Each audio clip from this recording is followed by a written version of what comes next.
Hello and welcome to your podcast, Classes Off with Rosa. This is the show where you'll find reliable data to help you find solutions to common problems. I am your host, Rosa Antonini. Today, I am thrilled to have with me Monica Malec as our guest. Monica works as a behaviorist, a school social worker in a public school. She has a bachelor's degree in psychology and a master's degree in education with concentration in psychological studies. After her master's, she got a postmaster's with the advanced certificate in applied behavioral analysis. So, Monica, welcome to this platform. How are you doing today? Hi, Rosa. Thank you for having me. I'm doing great. Monica, tell us about yourself. I know that you work in different areas of the school system and you have a lot of years of experience. Yeah. So tell me what drove you to choose this career, and tell us a little bit about what you do and what you have seen through your years of experience. Sure. So, interestingly enough, I think when I was going through college, I always was very drawn to the area of psychology, in particular forensic psychology, and just like my passion was always trying to figure out the why behind people's behavior. I actually did not want to go into education. And then at some point in my master's program, I thought to myself, okay, I have to kind of figure out the why behind what I want to do. Mhm, And mhm, I ended up interviewing at a school. At the time, it was renting space in a small church, and it was a school that focused primarily for children with autism, serving them through applied behavior analysis. And that was probably 24 years ago. And I knew nothing, very little about autism at the time when I was in my master's program. I remember now there are programs designed specifically for applied behavior analysis and autism. But back then, it was about a paragraph in one of our textbooks kind of outlining, what autism was, and that was it. mhm, So I began the work. I instantly fell in love with the kids, and I instantly mm, fell in love with the idea behind teaching kids any and every skill. And kind of it provides you with that feedback of reminding you of the why behind what you're doing. Sometimes we forget that simple tasks such as brushing your teeth or combing your hair or getting dressed are very challenging for these kids. And to watch them struggle through that, but then to watch them persevere and to teach them successful ways to do that was pretty rewarding. So it was just something that I was not initially drawn to, but I immediately fell in love with once I started to do the work. Um, mhm. and then I progressed into moving out of the private school sector and then moving into public schools. And, the work continued, but I also wanted to do a little bit more. And I saw schools evolving and changing. And then I went back to get my school social worker certificate, which allowed me to kind of open the doors a little bit to seeing not just necessarily kids with special needs, but any student in the public school system and looking behind why certain behaviors were occurring and just kind of being drawn to helping children figure out the root of some of the things that we're seeing nowadays in terms of mental health, stability, instability, the crisis we're seeing in schools, the Mhm. increase in risk assessments, the increased need for mental health awareness. So it kind of has opened the doors for me to sort of have different gears and I have different moving parts in terms of the schools that I'm working in. Monica, two things. So I heard you saying apply behavior analysis. Yes. So what is that? So, applied behavior analysis is basically the science, it's a scientific way of teaching children with autism through systematic science and data. It's data driven, it's data based. It Mhm. is a therapy that's widely known, that's primarily used nowadays to help service children and to help them acquire skills. It's basically a type of therapy that has been proven over time and time again that it is the prominent therapy to help children become successful in their progression in terms of their learning and their skill set. Is it only for kids with autism, or can that science be applied to other types of special needs? It's interesting because I think, again, 20 years ago, the applied behavior analysis was a therapy and a science that was primarily used for children with autism. But I'm seeing that work being used more now with kids across general education classrooms, other special education classrooms, because there's lots of different parts of the science that allow us to go into these classrooms and kind of figure out the why behind a student's behavior.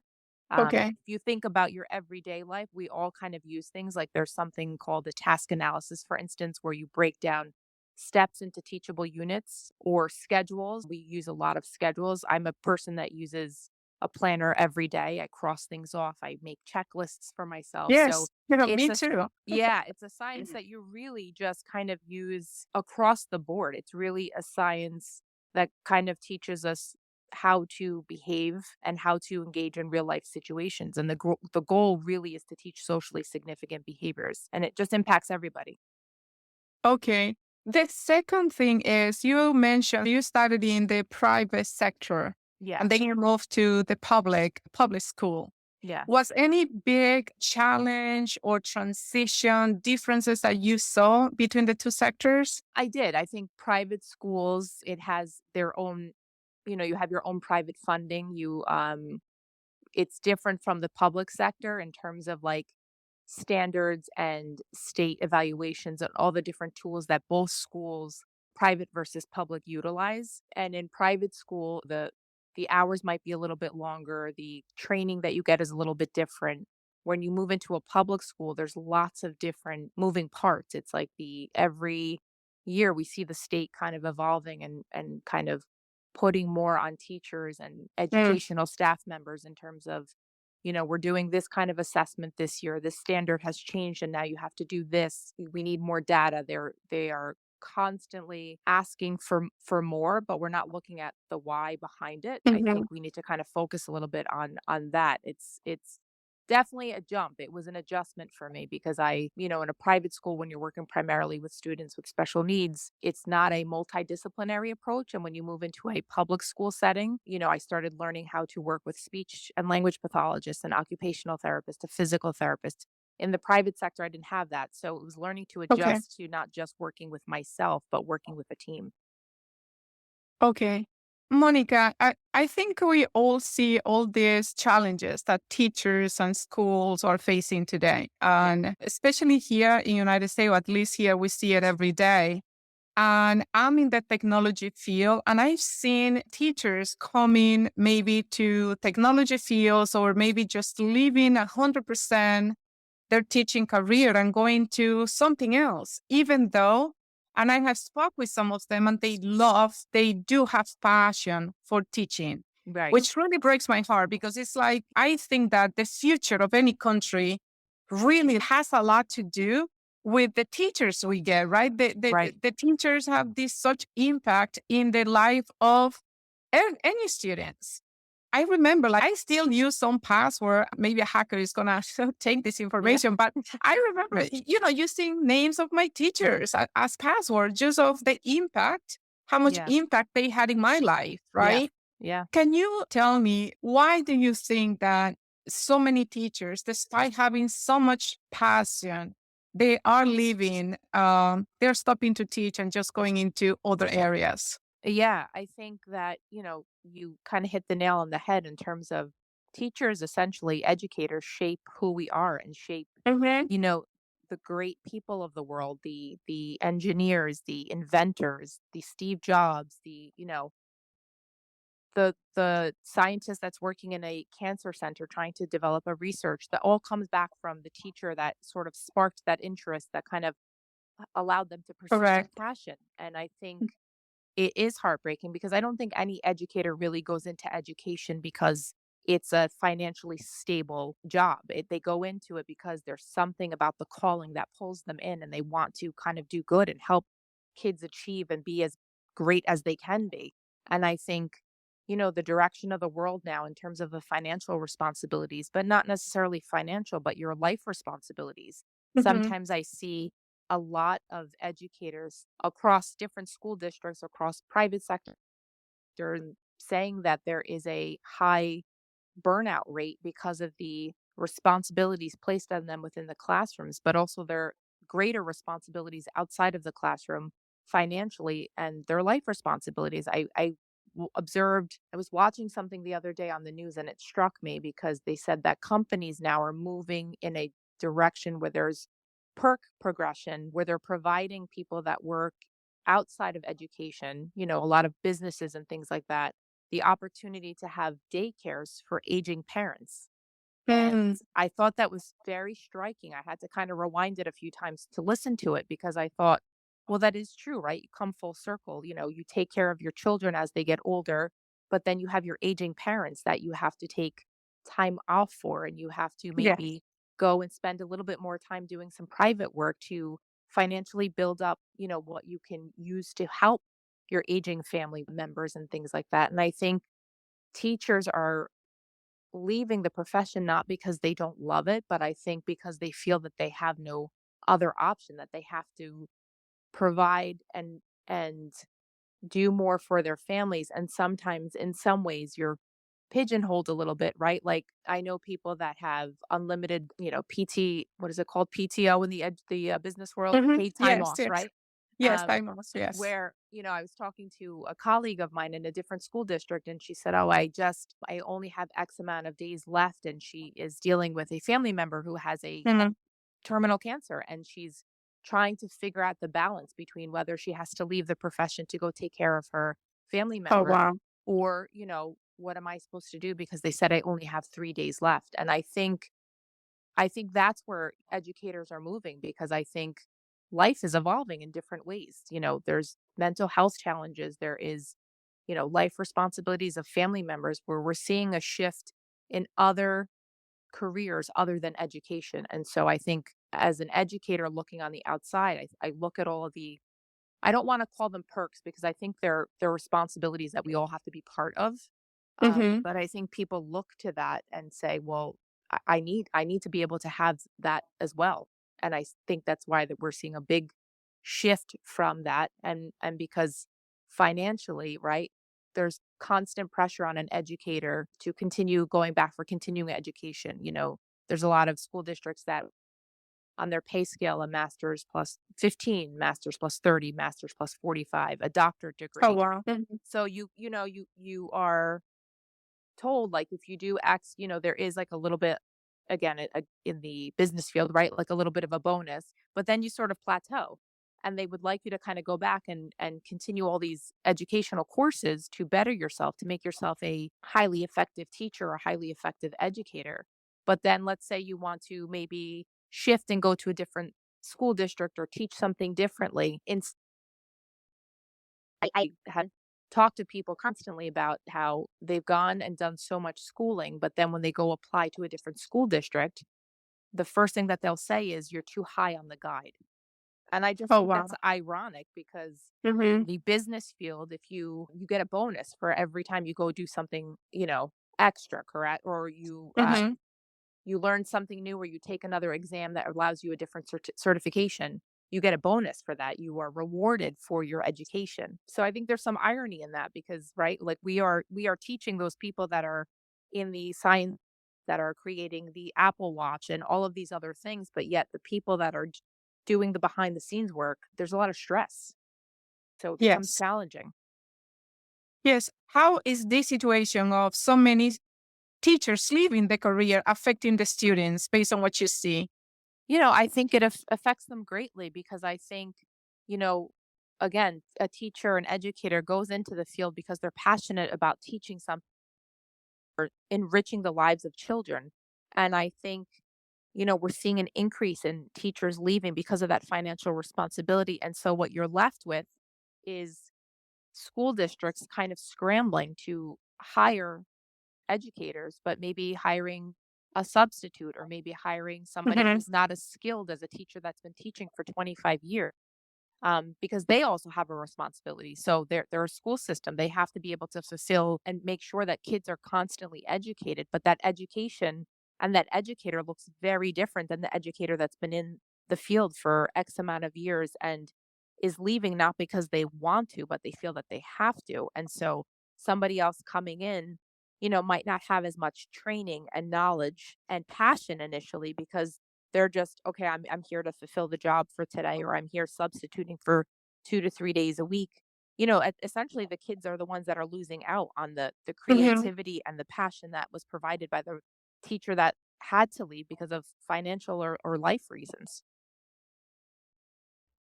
Yes, if we look at all the issue where teachers feel less empowered in their classroom, what is like the main situation you see teachers facing that makes it difficult for them to continue teaching? In terms of in the classroom? Yeah, like for example, like before, and I know that time has changed, but a phone was not allowed in the classroom, Yes. or all these distractions that it seems today. I mean, sometimes you see videos of kids in the classroom either recording the teacher or recording an event, like if it's something normal. Yeah. And Yes. I think that puts some extra stress to a teacher that, let's say, just want to concentrate in teaching. Now they have to be worried that they could be recording, Yeah. someone could be making a video of them. Yes. Oh, yes. I think the world of social media definitely has impacted everybody, but primarily a lot of school systems and teachers because, there's policies and regulations put in place for any kind of workplace. And in particular, you're in a school system with children. So the Hmm. guidelines are a little bit differently than an office building. But nowadays I think there is a sense of, some parents go back and forth with, unfortunately we see more and more these days the news of crises in classrooms and school buildings and shootings, right? So there's an increase from a parental perspective to making sure that you're able to effectively Hmm. in the interim, but then we have some children that go into the classrooms and I don't want to say abuse it, but are distracted by the social media piece and Hmm. video recording something, or sometimes they're opening their laptops and instead of opening it up to Google Classroom, we're finding that they're opening it up to a game or, chatting with another friend of theirs. So I think those challenges can become very frustrating and difficult for a classroom teacher because part of that job is to kind of establish to provide mutual respect between the classroom teacher and the students. And sometimes there's a little bit of that challenge where they are kind of stuck between a rock and a hard place because, they're providing rules and regulations in the classroom, such as like, please put your phones away and keep them turned off Hmm. and put them in your backpack and so forth or your pocket. And then you get some of those students where they kind of pull those things out because they're intrigued by something on the phone or they don't feel like doing the work or they're distracted by something.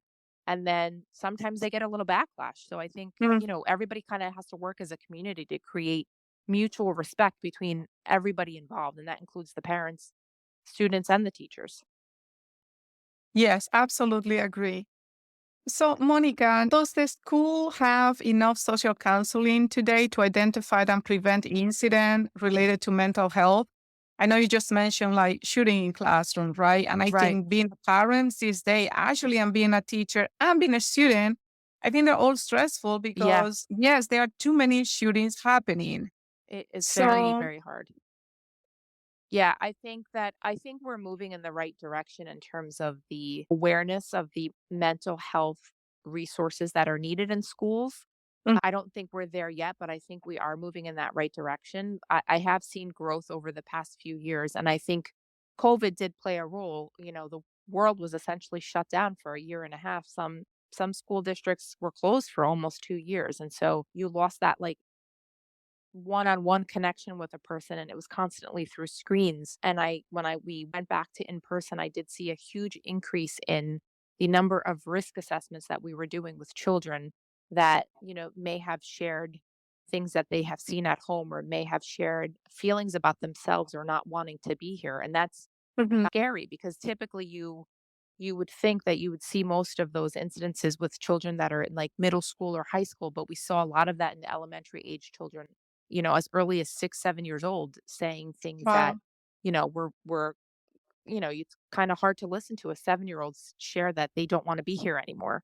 And so you have to kind of figure out the why behind that and use as many resources as you possibly can to allow children to know that, the school is a safe place, that there are people here that you can talk to. And I think there is a movement in terms of what kind of supports now should be in a school system, right? Like they have school social workers, we have school counselors, but I think we almost need a little bit of an elevation of, more licensed clinical social workers or more people that are accustomed to dealing with these kinds of and opportunities for other mental health care providers to come into the schools and work within a school system to create that balance and allow for more growth in the mental health awareness arena, but also not just for students, I think for the adults, the educators as well. Correct. And also, it's the same cycle as well. In order for you to have more of those counseling and other resources, they need to be better benefits, right? Yes. You need to have people that want to come to do that work. And in order to do that, yes, they may have a lot of passion, but the reality is everyone has to pay bills, right? And Yes. there are big responsibility with families. The financial aspect still is very critical. And Yes. I believe it really needs to be improved in order to be able to attract more talent into our Yes. classrooms. I completely agree 100%. I think, unfortunately, that's like the bottom line is like you educators and somehow, right, you always kind of gravitate towards like people that you're comfortable with. And anytime I'm out and I meet somebody and they say, "Oh, I teach," or I work in a high school, or I'm a counselor, or I'm so forth, it always comes down to, the conversation then kind of circles back to that financial responsibility of your life. Hmm. And I tutor for X amount of hours a week because I have to. You shouldn't have to. You should want to do that. Correct. But I think that Hmm. pressure of like, well, I have to do that because I have to be able to do X, Y, and Z for my family is Hmm. hard. I mean, that debate over the student loans with educators, if you were in, the public sector, like the Biden passed the bill for student relief for Hmm. loans. I think many people outside of education were outraged. Why should we have to pay for your student loan relief? But in hindsight, you look at the people that are shaping the world, they financially can't afford things that maybe somebody else working in a different field can. That And they're is, working two to three it's really, jobs to do that. yeah, that's really very sad. Yes. That's really very sad. And I'm not sure how that changes. I think things like this, like I think we have to be open and honest and talk about those things. And Hmm. if you look at salaries across different states, they are significantly different based on where you live. But if you look at a salary guide of an educator versus the salary guide of somebody, let's say that maybe works for like a investment banking company, it's significantly different. And I would Hmm. almost bank on the educator would have more education behind them than the banker, but yet Correct. somehow there's no equality in that. Yes. Not even equality. I consider that teaching should be one of the highest paying jobs because it takes a lot. It takes a lot of education. And I'm not in that field, but I really appreciate and I'm very grateful to teachers because I believe in education. And I see, like in my case, if it wasn't for education, I will be who knows where. Like, Right. right? Education is the tool that can take someone out of poverty, is the Yes. tool that can help families, parents to have, let's say, access to medical bills. Right. It's the tool that will allow or us as a parents to send kids to school. And based on that, they will have a much better odds to be successful. So Monica, us as a parents, how can we get more involved? How can we help? Is there anything that parents can do to help improve the situation that is happening with teachers and the school system?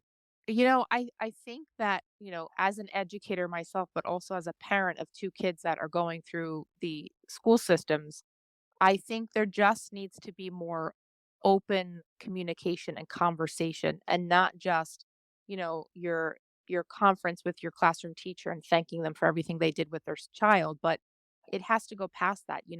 Parents attend board of education meetings and I've seen them where it becomes very heated, in terms of the conversations that they talk about and somehow, politics get involved and Hmm. how much somebody is paying for this kind of a service and the wrong that happened with my child or the wrong that happened with this teacher and vice versa, rather than it being argumentative. I think you start within your own school system and say like how can we help, like how can we raise awareness. I think it like your town and community level. I think it has to go to a state level. I think there's always this divide between like the educators and their union versus the state legislation and the departments of education. I think there has to be like almost like a global sit down to discuss and get parents involved and have those conversations about like what can we do to make this better, right? Because we're always looking to educate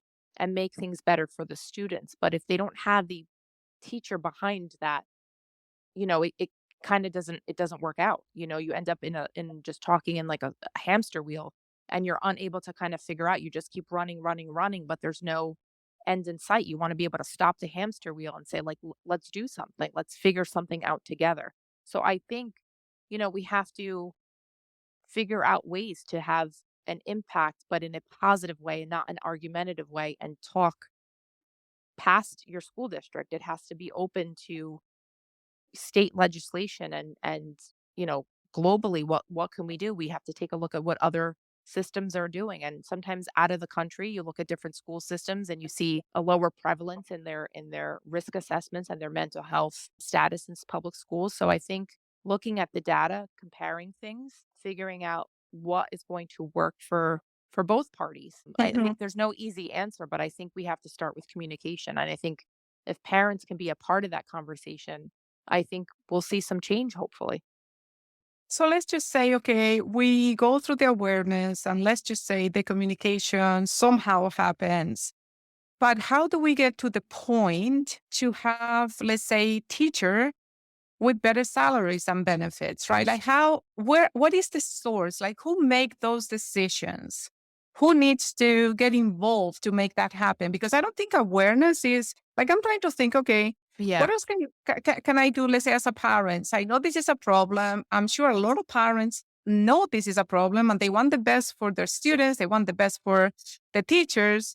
But, awareness is one thing, but then what do you do with that? Where do you go? What is the next right, step that actually make it into an action that will actually financially have some benefits and make the school system better? right. No, you're right. I think, you start with awareness, but I think moving in the direction of your state and your legislators and sort of beginning to put that on their radar, but also, I'm a big data collection person. So providing data of, what a salary is for a teacher across X amount of, and then you take different salaries of different kinds of careers.